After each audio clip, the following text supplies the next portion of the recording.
Hello, I'm John Eldridge, and welcome to the Ransomed Heart audio podcast. For more information on Ransomed Heart Ministries, our resources and events, please visit us online at www.ransomedheart.com.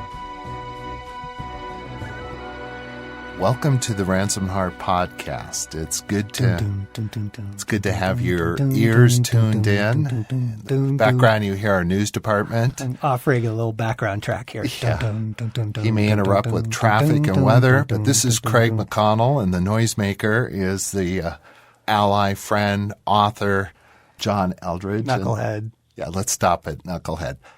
It's good to be with you. We're just continuing the conversation we've been enjoying these last couple of weeks. Summer is winding down, and John, you've written a new book, Beautiful Outlaw, and it's about Jesus, the life of Jesus, and experiencing his life. It's coming out this October, and you've got to give us a little bit of the backstory. Where did this book come from? How did you stumble upon this? What made you want to write about Christ? Yeah.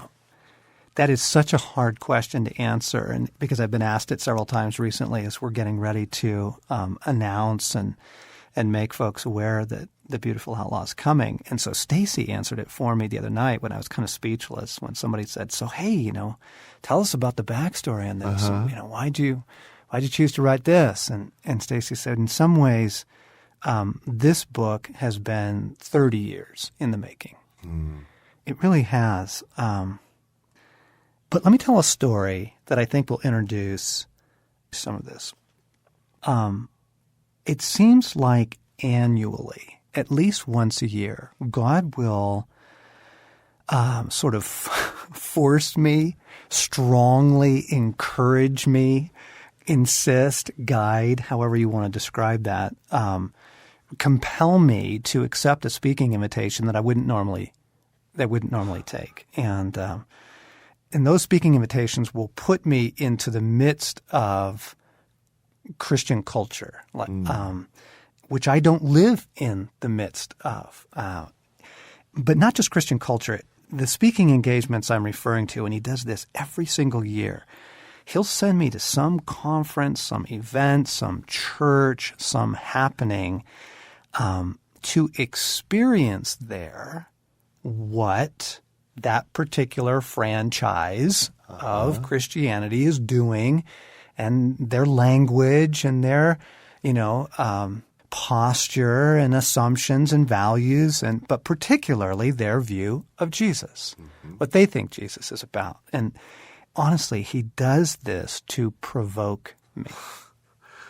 I'm convinced of it now. It's almost like at least once a year, God sends me out to experience some franchise of Christianity and what their view of Jesus is like, what their experience or lack of experience of Jesus is like.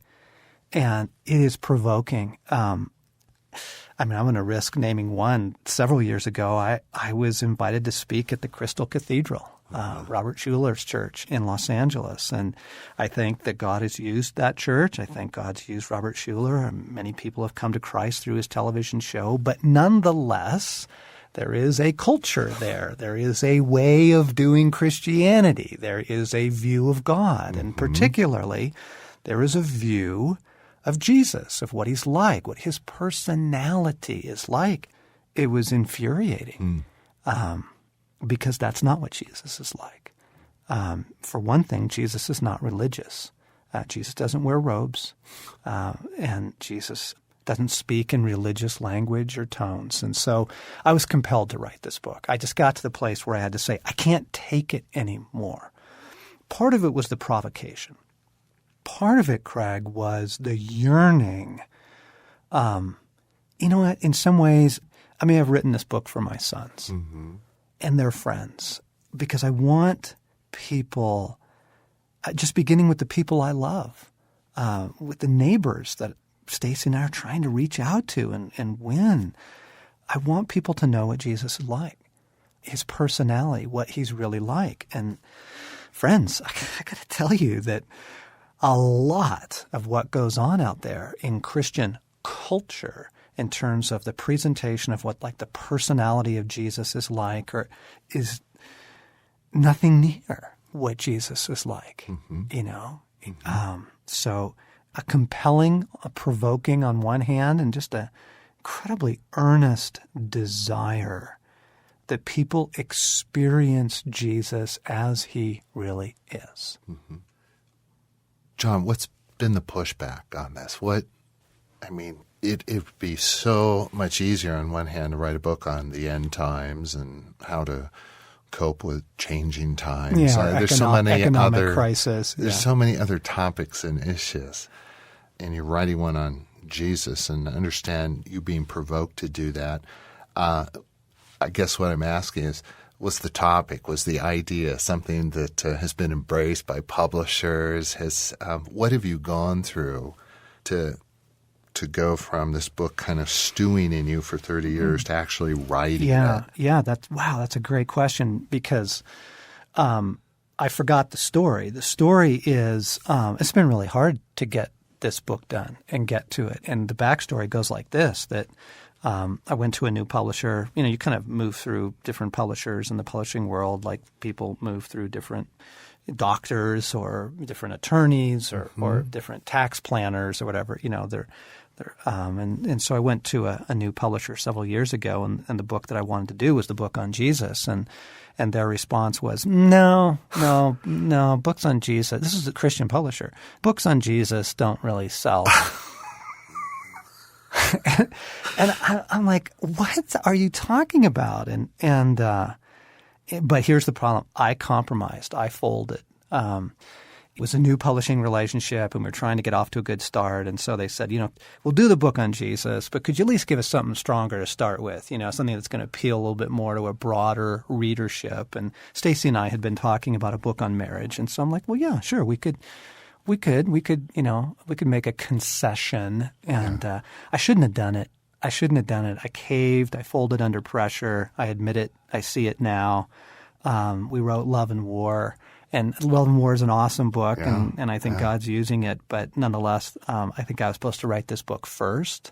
So finally getting back around to this, the story goes on that okay, so, you know, we do Love and War, and then I start writing the book on Jesus, and the publisher says, no, we don't really want to do the book on Jesus. I was furious. So I left that publisher and said, no, I've got to go find somebody who's excited about this book, because this is what I have to do. It's now a matter of obedience. Yes. You know, like, this is repentance now. I'm late in getting this book. And I really think I am late in the sense of I really think that God wants this message on Jesus out there. And let me describe that for a moment. Here's what I mean. We're about to give you some samples in the coming weeks of me reading some sections from Beautiful Outlaw so you can get a real taste and a flavor for the book. But let me at least set it up like this. Email and texting have gotten me in so much trouble in the last year. And the reason is this, is that I'll shoot off a text or I'll fling off an email, and because it doesn't contain my tone of voice, you can't see the expression on my face, the little smirk. Yes, the little twinkle in my eye. Dear friends of mine have been wounded, hurt, angered, offended, rejected because they've misinterpreted my words. Yes. Okay. That's the problem we bring to the Gospels. Most of us read the Gospels without the personality of Jesus.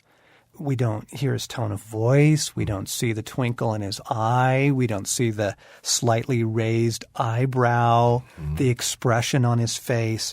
And reading the Gospels without the personality of Jesus is like watching television with the sound turned off. I mean, you get this strange figure saying these really kind of hard or bizarre or confusing things, and his mood changes seem pretty radical, and most of the time he seems pretty like vague and ethereal, kind of floating through life, and so that's what I was compelled by, is that the personality of Jesus is the most beautiful, funny, playful, fierce, humble, cunning, captivating person. This man, if you could know him as he really is, if we can get his personality back, not only will it make the Gospels suddenly make sense to you, but you can't help but fall in love with him. You know, the goal of life is to love God. And when you know Jesus as he is, you can't help but fall in love with him. So that was the real compelling. That's what's really behind Beautiful Outlaw. I want people to know him, know his true personality. I want to strip away the religious ridiculousness that's been laid over Jesus. And friends, there's a ton of it. I mean, the religious crud that gets draped around Jesus, you know, it takes so many different fashions. You know, on the one hand, you've got kind of the severe, harsh, doctrinal Jesus, you know, and, you know, Jesus, the master theologian, and you lose his humanity, and he becomes a father to fear, you know, almost like an alcoholic father, you know, that you just tremble before. You know, he's harsh, and, you know, but he's a very doctrinal Jesus, you know. Or you get the Jesus that's so postmodern and accepting and hip and kind and laid back that you get a Jesus that looks like he works in a health food store, you know, or you get another religion, and these are caricatures that the religious spirit has foisted upon the church. You know, you get the super spiritual Jesus, and one version of that is, you know, earnestly, tenderly, Jesus is calling. You know, kind of get the grandmother with her white gloves on, carrying her Bible to church and sitting very proper in the pews. You get the very spiritual, you know, Jesus, or a more recent view of that is you get the hyper-spiritual Jesus. You know, the Jesus is all about the heavens, right? And the woo, you know, and the super wild stuff. And all of it, all of it are caricatures that the religious spirit has gotten the church to buy into. And here's a brand, and here's a brand, and this is that, and this is a twist. But they are not who he really is. They're not what he's really like. And okay, so two quick stories before this podcast is over, because I have to help this make sense. Back in February, some of you will remember that we did a boot camp in Hawaii. This wasn't the vacation boot camp. We actually went on behalf of the local Hawaiian guys who have a very difficult time, frankly, with white guys, and are pretty downtrodden and oppressed people group, and yet who are great warriors. They're awesome men, and they're meant to be great warriors, but domestic violence, alcoholism, they've just lost heart so deeply because they were given a religious Jesus. They weren't given true Jesus. They were given a very religious Jesus and a very white Jesus. And so we took the boot camp to them, and it ended up being huge, huge, huge. I mean, it was just it was a massive battle, and it was a massive breakthrough. It was huge. Okay, so every morning at these events, our team gathers at 6 a.m. for prayer. And we have got to pray. And we've got to pray through the day. We've got to pray for breakthrough. We've got to put on our own armor and get dialed into Christ, submit our lives to him. This time of prayer is not perfunctory. It's real, and it's, you know, essential. And so we happened to be staying in this 2-story bungalow, and so we would meet upstairs. And I didn't notice it until this morning that we were meeting in the upper room. It was this kind of little meeting area, and we were all sort of crammed in there, the men's team from Ransomed Heart. And we were praying, and I looked up, and I saw Jesus. He was with us. He was standing in the room. He was leaning up against the door.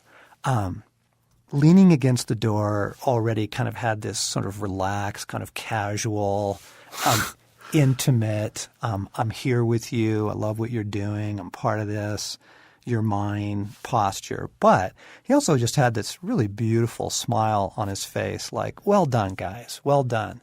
And then I noticed that he was dressed in armor, not metal armor, but more like a leather, kind of Scottish, Braveheartish kind of armor, had a sword on, and it was clear that Jesus was ready for battle, that he was getting ready.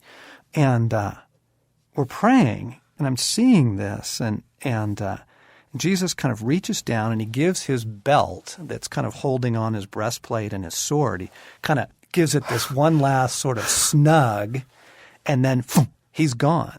And I could tell that the direction he was headed into the camp. And there was just this sense of, right, Lord, this is yours. You are fighting for these men. You are going before us. But there was so much of the richness of his personality in that, who he really is, both friend, but warrior, both playful, but also fiercely intentional. I mean, there was just so much goodness to it. Second story. Our son Samuel graduated from college in May, and as part of his graduation present, we gave him a trip to go to Europe. And part of the context of that was Blaine was already doing summer school in Europe. He was studying over in the UK. And so Samuel was going to go over and meet his brother, and when Blaine was done with school, and the two of them were going to tour around the UK together. And so that was our gift to Sam. Here's your ticket to the UK. And, then kind of the momentum of things, and three brothers, Luke somehow got caught up in the trip plans, and I ended up paying for a third ticket to get Luke over there with them. So the three brothers are going off to Europe. Now, you've got to understand what this does to a parent. I'm a little unnerved by this. My sons are great guys, but they're also they're high-level targets of the enemy, and the three of them unleashed without parental supervision on Europe, right? And they've got backpacks and very little plans, and they are just going, So I'm wigging out, and Stacy's wigging out, and it's the night before they're leaving, and we've gathered for prayer, and I really need to see God. I need to see Jesus. I need to hear from him, a verse, a scripture, a picture, a word, something, So we're praying for the guys, and we're consecrating the trip and praying for God to protect them and lead them and guide them and that sort of thing. And I look up, I swear to you, Jesus is standing there. But this time he doesn't have armor on, doesn't have the leather breastplate, the sword at his side. Jesus is holding a suitcase. And he has shorts on. He's wearing sandals with socks, which is a hysterical fashion statement that no human being ought to make. He's got shorts with socks on. He's wearing sandals. He has a very loud shirt on. He's holding one of those old, hard suitcases, the kind that, like your parents used to travel with the stickers all over it, right? Paris, Madrid, kind of thing, And he's got this big smile on his face. It is Jesus the tourist. and he's wearing sunglasses. And in this moment, there's just this beautiful reassurance to mom and dad of, I'm with them. I'm going with them. I'm ready for this. This is going to be a ball. And in a moment, in a single picture, in a single encounter, all the fear was disarmed. All of the assurance of Christ was back. And here's the real test of these things. Describing these two encounters with Jesus might be a little new for some of our listeners, but Jesus said, you shall know them by their fruit. You just immediately test the fruit of any encounter with supposedly Jesus. So the fruit of an encounter of the doctrinal Nazi Jesus is fear and guilt and religious oppression. Shame, pressure. Okay, bingo. Immediately you know that's not Jesus. Just look at the fruit of it. The fruit of the super postmodern laid back health food store Jesus is, no real strong convictions, no stand for right and wrong, kind of a laissez-faire approach to spirituality. All roads lead to Rome. Well, that ain't Jesus either. You shall know them by their fruits.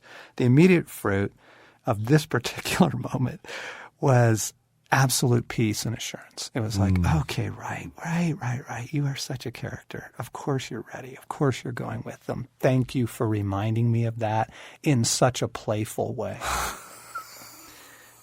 I wanted to share those stories because that's kind of what Beautiful Outlaw does. It's a book about the personality of Jesus through the Gospels, just taking the Gospel stories and going, wow, let's take a second look at this. Yes. What really happened at Cana? What was really going on in that conversation with the woman at the well? Whoa, look what he does with his resurrection morning. How does he spend his time? What's that story about? And you're going to encounter the most awesome, wonderful person in the world who has a real personality, and there is nothing religious about it. John, I want to hear more about writing the book. Let's continue this conversation, but we're going to end this podcast here and just thank you. I mean, can you hear the passion, the excitement? Can you hear... You're going to love it. Yeah. It's amazing. Jesus in shorts with socks and a Samsonite bag. Thank you for joining us. For more on Ransomed Heart, go to our website, ransomedheart.com. And in about 2 weeks, we'll be starting a series of John actually reading excerpts from the book, and you're going to enjoy that. But let's first talk more about you writing the book this next podcast. That'd be great.